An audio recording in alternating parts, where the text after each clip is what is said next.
Hello साथियों, एक हमारा महत्वपूर्ण टॉपिक और रह गया है जिसे हम कहते हैं जीन। जीन की पहले तो खोज किसने की थी? ग्रेगर मेंडल ने। और किसके पौधे पूछ सकता है कि पौधे पे की थी? पौधे, तो ये था मटर का पौधा। इस पर उन्होंने अध्ययन किया था और अध्ययन करा तो उन्होंने एक निकाला आनुवांशिकता की इकाई या डीएनए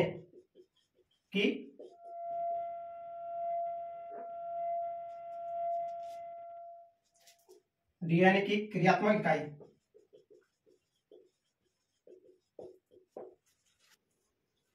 डीएनए का वह भाग जो विशिष्ट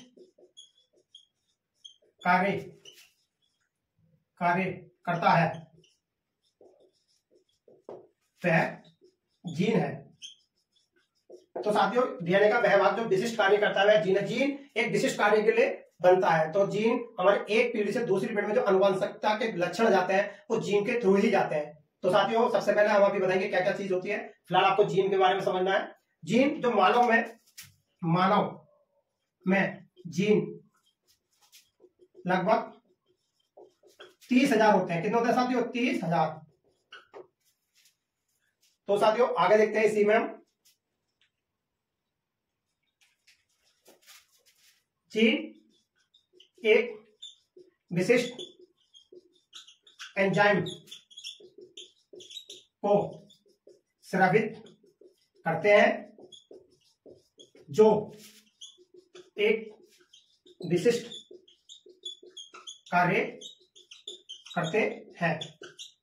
तो साथियों हमें याद रखना, जो जीन बनता है वो एक विशिष्ट एंजाइम को स्रावित या उत्तेजित करता है और जो एक विशिष्ट कार्य करता है। जैसे जीन एक पीढ़ी से दूसरी पीढ़ी में गया और एक एंजाइम निकालेगा तो उस एंजाइम से एक विशिष्ट कार्य होगा और उस एंजाइम क्या करता है? मुंह पर होने वाली उपापचय क्रियाओं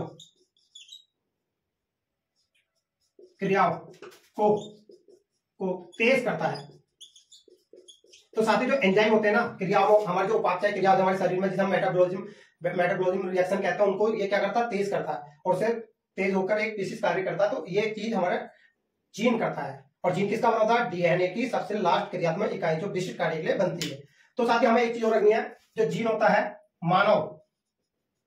मानव में जीन केवल डीएनए का बना होता है, या हम ये कह सकते हैं यूकेरियोटिक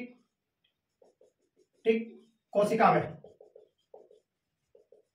तो साथियों आप कह सकते हो कि प्रोकैरियोटिक में क्या होता है? साथियों प्रोकैरियोटिक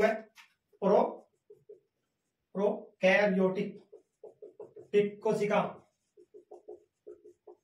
या विषाणु,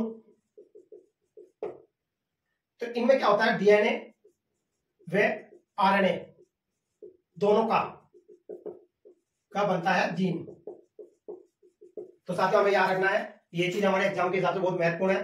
तो साथियों आपको जीन भी आपको समझ में आ गया होगा कि जीन क्या होता है। जीन की खोज की थी ग्रेगर मेंडल ने की थी। मटर के पौधे में उन्होंने प्रयोग किया था। उन्होंने इसका निष्कर्ष निकाला कि आनुवंशिकता की इकाई। आनुवंशिकता साथियों एक पीढ़ी से दूसरी पीढ़ी में जाने वाले लक्षणों को आनुवंशिकता कहते हैं और वो किस पे डिपेंड करता है? जीन पे। और जीन किसकी क्रियात्मक इकाई है? डीएनए की।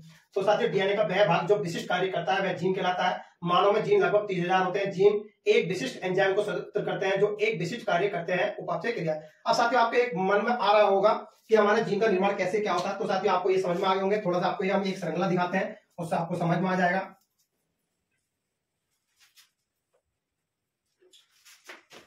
साथियों देखो, सबसे पहले डीएनए प्लस हिस्टोन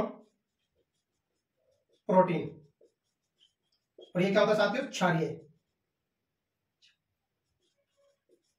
ठीक है साथियों, इसके आगे जो इसका स्ट्रक्चर चलता है जिसे हम कहते हैं क्रोमोसोम या क्रोमेटिन धागे। तो साथियों ये हमारे न्यूक्लियस जो हमारे केंद्रक होता है, केंद्रक अंदर केंद्रिका और केंद्रक द्रव्य में स्टेप पे लंबे लंबे हमारे धागे पड़े रहते हैं। ये हमारे डीएनए और प्रोटीन के बने होते हैं। ये केंद्रक है, एक केंद्रक और ये हमारी केंद्रिका तो साथियों केंद्रक द्रव्य में, जो केंद्रक द्रव्य में हमारे स्टेप के पड़े रहते हैं, इन्हें क्या कहते हैं, क्रोमोसोम या क्रोमेटिन धागे। एक इसके अंदर डीएनए प्लस इसके। अब साथियों आगे देखते हैं कि क्या होता है कोशिका विभाजन।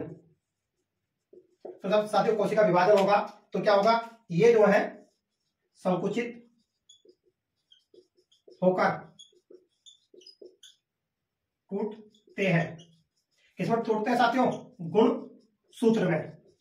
तो साथियों गुण सूत्र कितने होते हैं मानव में, मानव में 23 जोड़े। तो साथियों 23 जोड़ों में से 22 जोड़े समान होते हैं।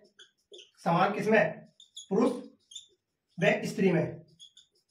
और साथियों एक एक्स्ट्रा जो बनता है हमारा एक्स और वाई, जिसे ऑटोसोम कहते हैं। ऑटोसोम एक गुण एक्स्ट्रा होता है, वाई जोड़ दोनों में सेम होते हैं, एक्स वाई ऑटोसोम होते हैं। जो एक्स वाई जो जोड़ा होता है लास्ट, यही हमारे पुरुष और स्त्री होने का जिम्मेदार होता है। जो बच्चा हमारा लड़का होगा या लड़की, इस पे ही डिपेंड करता है।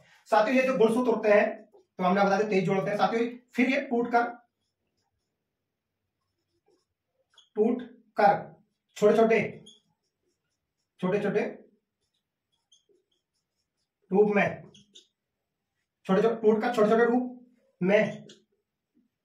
में बदलते हैं, जिसे हम क्या कहते हैं साथियों, जीन।